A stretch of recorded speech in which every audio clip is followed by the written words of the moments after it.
Hey guys, আসসালামু আলাইকুম। বিকেলবেলায় ছাদ বাগানে উঠলাম মায়ের জন্য তুলসী পাতা নিতে। মায়ের অনেক কাশি হচ্ছে তাই। এই পাশে দেখো আমাদের কামরাঙা গাছটা পুরো জল করছে বৃষ্টিতে। আর এই পাশে হলুদ গাছ আছে। আর এই যে সবেদা গাছ, এই সবেদাটা এত মিষ্টি, প্রচণ্ড মিষ্টি হয় এই সবেদাগুলো। আর এই যে বেগুন গাছ, রানী কালার বেগুন গাছ। এই বেগুনগুলো আবার বেগুন ভাজা করলে অনেক টেস্ট হয়, অনেক সুন্দর কালার একটা নেয়।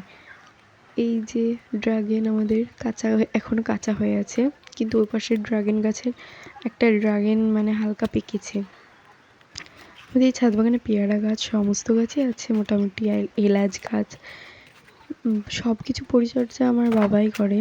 এই যে বেগুন গাছ, এই বেগুনই ভালো হয়। আর এই যে এটা ড্রাগন হালকা পেকেছে, আর কিছুদিনের মধ্যে এটা পাড়া যাবে একদম। আর এগুলো এখনো কাঁচা কাঁচা আছে।